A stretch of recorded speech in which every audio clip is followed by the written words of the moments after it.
What's up, y'all? Welcome to Asking an Addict. My name is TJ. You guys already know that.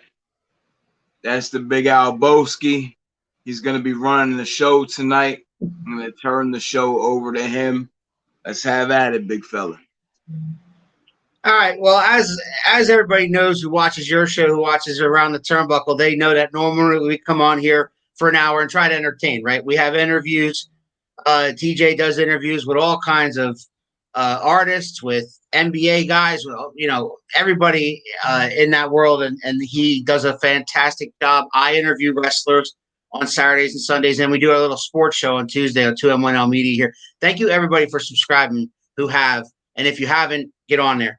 Anyway, to my point, I'm saying that normally we are on here to entertain, but we're going to get serious tonight. We are definitely going to get serious on a serious topic with somebody who has been through this, and I am honored to be the one asking these questions. We're going to start off fast and furious with, as far as addiction goes, TJ, why is this issue so polarizing? Meaning, why are there so many people still out there that fail to see that this is a national problem that must be dealt with the same urgency as other national crises? Well, I think the common misconception is people lack education on the topic, first and foremost. Secondly, people think that anybody that's using drugs can just quit, can just stop. Right. And then it turns into something else, And then here we are. Stop, Lou. Why do you think, and my wife made this point to me earlier. Here's my wife. Hello. Hi, wife. My wife made this point to me earlier. She's like, some people think it's not me, right? It can't happen to me. It's never happened to me. It's not me. I have not been an addict myself. All right. I've experimented with drugs before, but I have not been addicted to anything. But addiction has affected me in many ways. All right. Addiction has affected me in the form of relatives who were addicted and are now in recovery, or relatives who are currently addicted right now as we speak. Or I'll go a step further. My brother-in-law, we lost him to an overdose back in 2013. So it's affected me indirectly. Why are people out there say, there are people that out there that have really negative connotations when it comes to talking about addicts? It's experience-based, right? Addicts cause a path of destruction while in their active use. So a lot of times you'll get people chiming in and their comments are from a place of hurt. Somebody that they know or love has hurt them in their path of addiction, or they can't figure out how to help them and they just want their family member to be well. It's like when you're in your active addiction, you're taking hostages. And I said this a million times, but like, it's not just you that you're affecting with your addiction. It's everybody that's around you one way or another is getting affected. So that tends to form a lot of resentments and ill feelings. So that's where the slander comes in from. Yeah, and it's a terrible thing. I think that people who haven't been affected by it directly, and by the way, if you are affected by this in any way, shape, or form, and you know it, or if you know somebody who is, we are flashing that addiction hotline on the bottom of your screen for the entire show. So what can a parent do if they suspect that their child is struggling with addiction? It's kind of a broad question, but like, first and foremost, before you go throwing the label of addiction on your child, look for the telltale signs, right? Because you'll see the signs before your child ever picks up a drug. You'll see the obsessive compulsive nature, right? Like You know, for me, when I was a kid, I couldn't just have one toy. I needed all the toys. I couldn't just have one snack. I needed all the snack. And that's how it starts. You know what I mean? When you obsess and compulse over things, and like that void is there, and you're constantly searching and grasping the things to fill that void. So as far as, you know, for parents to look for, it's like, look for those things before you even suspect that drug use comes into play. You know, you can be clearly warned before your child ever takes their first drug. All right. And once they know for sure, whether it be the child comes to them and Right. asks for help, or whether or not there's like maybe an incident where they catch them high or something like that, what can they do? Like, how should they handle that situation? Well, I mean, see that, and here's where there's levels, right? Because like, say you're dealing with a typical teenager that goes out and they party, they get drunk, or they get high, right? That could be a not an everyday occurrence. That could be a teenager, and I hate to use the cliche of being a teenager and experimenting with different things, you know. But if you suspect your child of like being hooked on drugs and they're like struggling with it, you know, there's different resources out there. There's different recovery groups. There's first and foremost, there's, you know, there's recovery based meetings now for family members of addicts, where you can go and you can get education of what your child is dealing with. You know, you can go to your local hospital. Most hospitals now carry treatment facilities within inside the hospital that will educate you a little bit on drugs and addiction and what your child is going through. All right. What would you say to a person who looks down upon addicts and considers addiction a choice, quote unquote, versus an epidemic?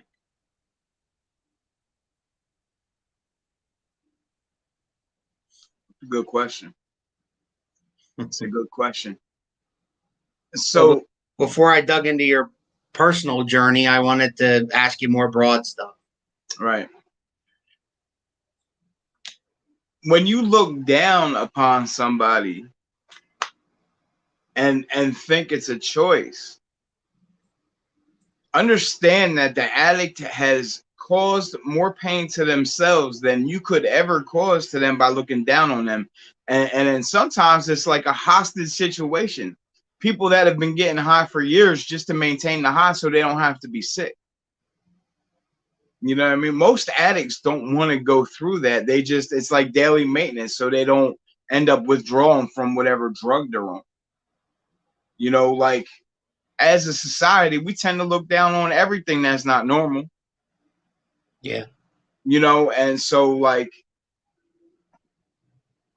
for instance, the reason why this conversation got hashed out is because of all the slander a certain person was getting with a certain article that had hit the papers this week. Right. You don't know the demons that man struggled with. Right. You know, you don't know how he had several bouts with clean time. He racked up several different stints of clean time, but couldn't fight. He couldn't continually fight those demons, you know? My wife's got a big comment here. Hold on. One thing I hate the most is the comparison of Narcan to insulin, the outrage of companies and organizations making it so families can get it for free. And so I'll say to that, right? Why can't we get insulin for free? Right. You That's know? true. Why can't patients have their cancer radiation and chemo for free? It happens in Canada. It does happen in Canada. And like, people fail to realize, like, Narcan is That's not a daily maintenance. You know, Right. insulin you take every day to maintain Right. your levels so you don't go into sugar withdrawal high or low. Right. Narcan is basically an adrenaline boost to get your heart going again. Right. You know, it stops the opiates from attacking your brain, your heart, and it pumps you with adrenaline to wake you up. Okay. Okay. We'll get a little more personal then. When did you personally realize you had a problem, or did it take someone else to point that out for you? In hindsight, I knew I wasn't like other kids at a very young age, Okay. if that makes sense. Yeah. And several people along the way told me I had a problem, but you know, as a drug addict, I don't have a problem. I have this under control. And the wild part about it is, like, if you're getting stuff prescribed to you from a doctor, you think it's okay. A doctor that's supposed to care for you is prescribing this to you, like, how's it a problem? Right. You know? But I knew at a see it's my story's a little odd. Like, I knew I had that obsessive compulsive gene inside of me at a real young age, but like there was a while where I didn't want to do any drugs or drink anything and like prided myself on like not doing any of that shit. Right. You know? And I remember that there was parties where you would not drink. Right. Big Joe's got a comment here. I have been going back and forth with these people on the article written in Lehigh Valley Live. So I've been going to town council meeting to support my brother who lost his life, no matter how he did. Been him who know him, know his legacy. Those who know him know his legacy, should not be judged by his passing. Agreed. JT Funk, what's up, my brother? I often hear the phrase functioning addict. Do you feel like a functioning, or do you feel like being a functioning addict, people are less likely to say you need help versus someone who isn't as highly functioning? It's just like the person that grabs a six pack every day after work and doesn't think they're an alcoholic. Right. You know, like eventually the highly functioning addict will spiral out of control. You know, you're always going to continually chase that, whatever that high is that you're searching for from the first time or whenever it was, you're always going to continually chase that. So you're always going to continually take more, right. You know, so eventually that functioning addict will become a non-functioning addict and your life is going to spiral out of control and you'll become completely unmanageable. By my own experience, I can say that, you know, I don't do it every night, but I could have a beer after work. That would just be to like kind of calm down from the day. Right. But I don't need to drink 4 or 5 or 6 of them. So I think that I don't have a problem at all. Right. You go days without drinking. Oh yeah. Oh yeah. There's different with social settings is different in the confines of your own home. Like I know people that buy a six pack and it'll last them months. You know what I mean? Like it's me. Ask my wife. For real. Keep them questions coming, guys. That's great. You're making my life easy. All right. So describe your recovery, where you found help, how long you've been sober, and why now you and other recovered addicts feel a sense of responsibility to help others. My recovery is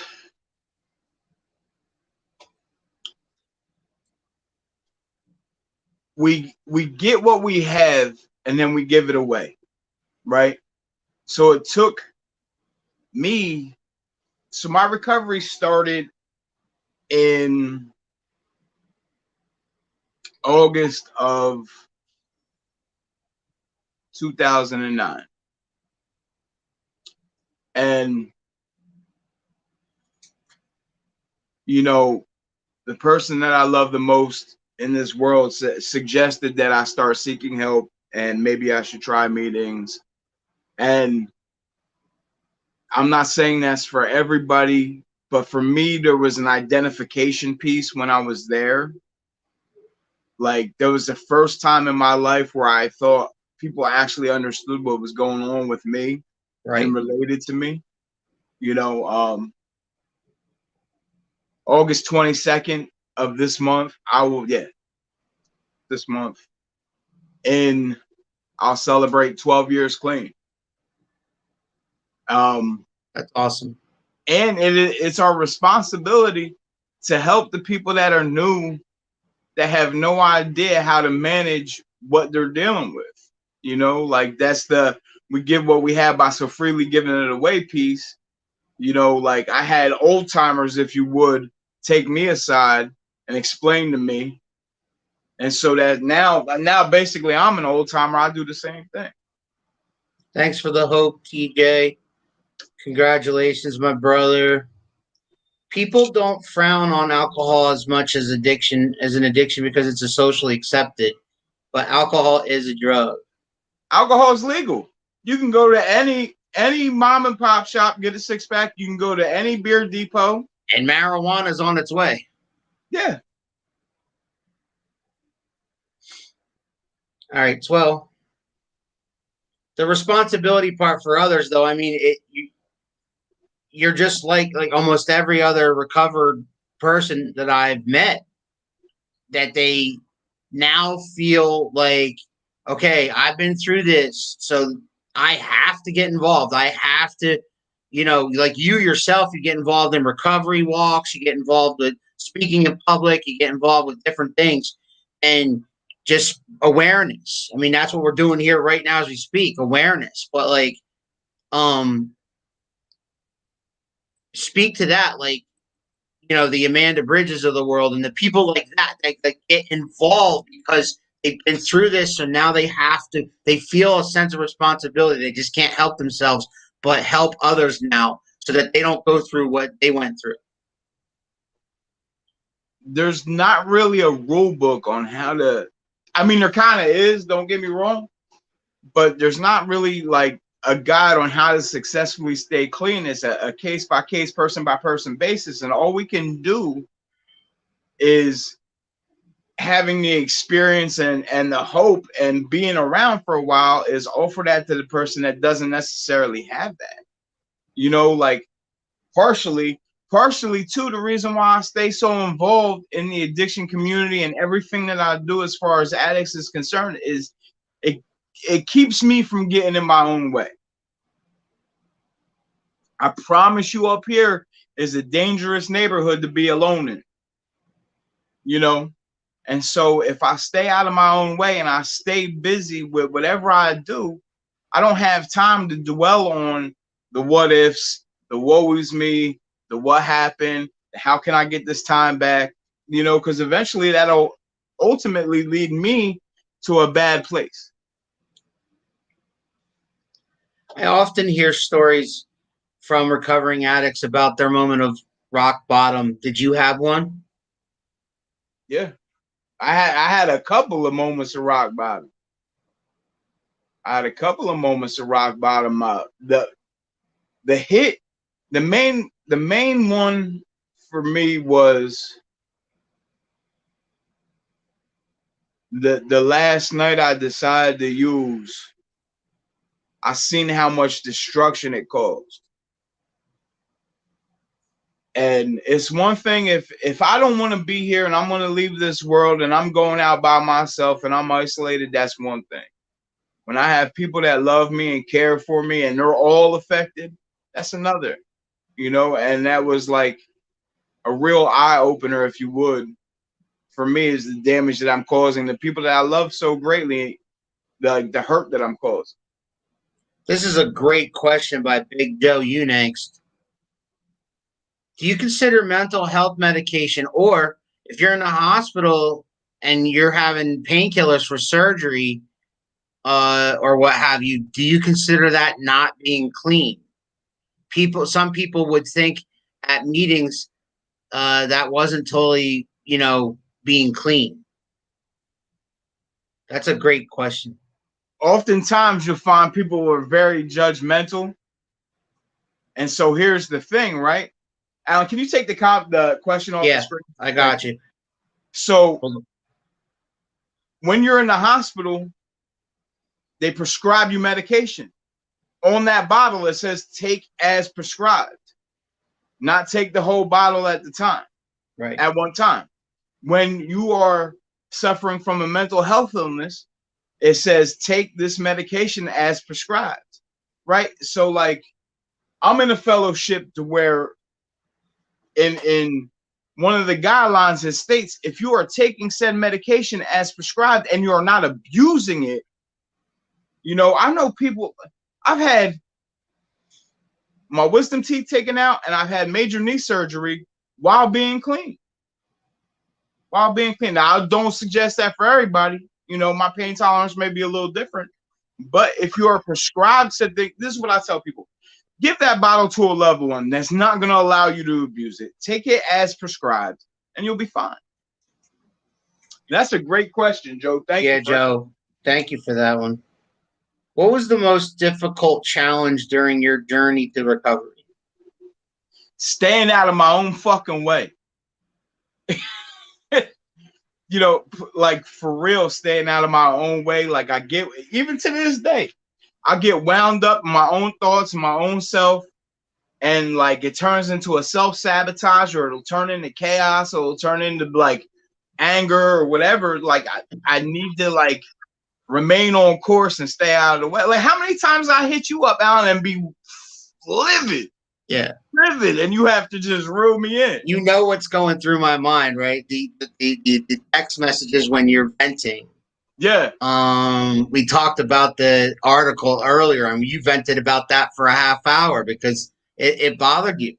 And I was cranked up. It bothered me too. I mean, it bothered me too. And I'm not directly involved. You're more directly involved, but it bothered me too that would be a problem, and that ended up being a story in a local paper like that. That's ridiculous. What Joe said right there, the last thing Joe said, people, places, and things, that's 100% accurate. I'm not going to places where I use drugs at. I'm not hanging out with people that I use drugs with. And I'm not filling myself with things that are going to make me want to use drugs. Right. It's really at this stage of my life, it's 100% self-awareness.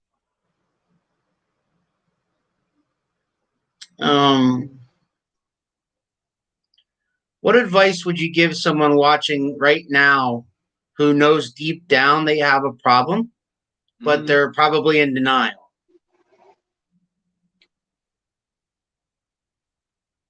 See, that's a tough one too, because if you're denying your problem, you're not going to want to help your problem.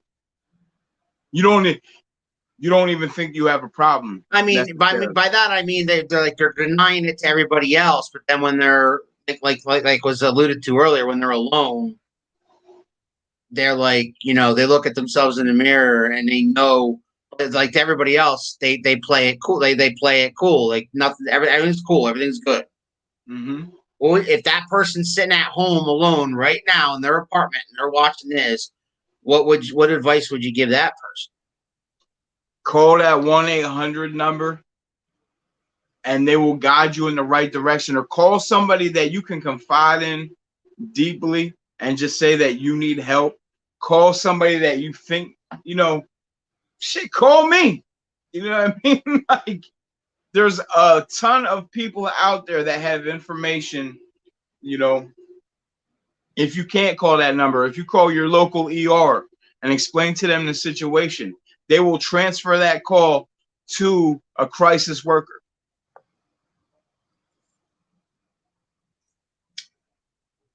Okay. I'm almost out of questions here, bud. You guys watching, keep these questions coming. I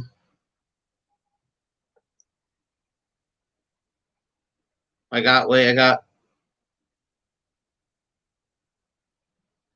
Can you all shout out? Please post shout out friends and play to Jesse to please continue to come to the town council meeting. Most definitely. Anybody that's watching that supports Jesse, that's Jesse Delgado, his friends, his family. And Joe, I know you may not know this, but I may have an inside tip that the ball is rolling. The ball is not going to stop rolling. It's going to get passed. And the park probably will be named after him. That's awesome. That's awesome. Let me see what else I had here. What are some of the things that you do to prevent an addict would do to prevent not necessarily you, but an addict would do to prevent a relapse? You have to understand the warning signs. You have to stay away from things that are going to trigger you. Mm-hmm. You know, like if I know a certain group of people is going to trigger me, I'm not going to be around them. You know, certain environments, it goes right back to the people, places, and things. You know, if It's I know emotions too, right? Is it emotionally tied? Because like your moods can dictate like what you do. It dictates a lot of people what they do, whether you're an addict or not. You know, some people drink when they're like depressed. Like say they just lost a relationship or something and they go to the bar immediately and you know and they're sitting there. It's the old cliche. It's in every movie, but it happens all the time in real life. Somebody's like, all right, I'll do a shot and a beer right now, you know, because they just got divorced or something. They had a whole TV show based around it with Cheers. I love Cheers. But every time you see them go in and sit down at that bar, they're not spreading good news. I mean, every now and then it may be celebratory.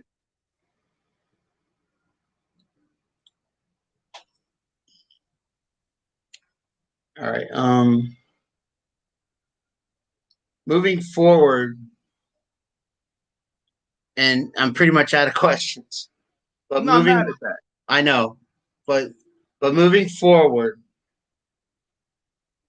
once again, give a message out to parents who may have an addict in their family, parents who have lost a loved one, what they can do, and everyone else that wants to get involved. Oh, I did have a question about that. What about people who want to get involved, but they, you know, they might not have been affected directly, but they just want to help? What can they do? There's different organizations. There's, you know, family guidance, parent to parent. There's all types of organizations in the Warren County. You could Google it, and everybody's always, especially now, is always looking for extra help, volunteer work, you know, showing up, handing out waters at walks. Every little bit helps. Is this a thing still? Parent to parent addictionservices.com? Yes. Okay. And is that for parents who have addicts as kids or who have lost? Both. Oh, okay. It's both. Okay. But what I would say, my message is this, right? And if you're a parent and your child is suffering from addiction, love them unconditionally until they can learn how to love themselves. That doesn't mean enable them. That doesn't mean let them take advantage of you. Sometimes you have to set up real hard boundaries with your kids that may hurt you and may hurt your relationship for a little bit, but in the long term, you're doing what's best for your child.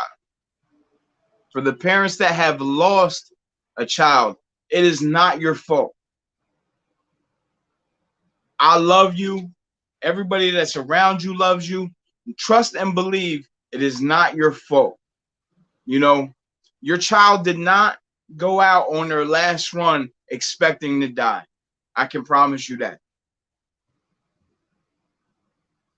And to the All addict right. that still suffers, there's help out there. Reach out. There's a number that's going across the screen the entire show. You know, call out 1-800-662-4357. All right. We're going to wrap this up, brother, but there's go ahead. Post the last one from Beth because I want to touch on that briefly. Go ahead. Good. My family is still fucking clueless. Still think it's okay if I drink. Shaking my head. It's sad. Barely any support from them. My in-laws have been my ride or die since I met them, and that was when I was in active addiction. Beth, I can tell you this. I have family members to this day that still think I'm the same scumbag I was from 12 years ago. Don't put your expectations and your goals of your recovery into other people's baskets because it's a long fall. Right. If they don't support you, that's your choice. You continue to diligently work on your recovery and moving forward. Keep people around you. Yeah, I'm not having anybody around me that doesn't love me unconditionally. I don't want none of that negative shit near me. Even me? Listen, I know you love me unconditionally, ugly. Thank you. What I was going to say before Beth's comment came up was this wouldn't be a Spittin' with Spitter if we didn't do what you do at the end of every show, which I love. It's my favorite part of Spittin' with Spitter, which is there anything that you would like to ask me?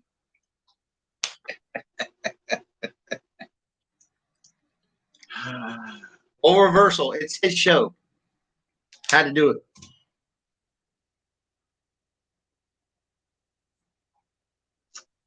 Couple things. Oh, I'm ready.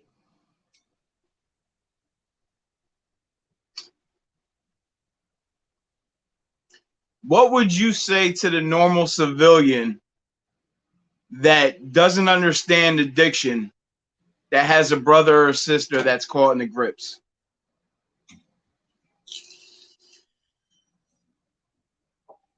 I would say get them help immediately before that brother or sister that you have is no longer with us.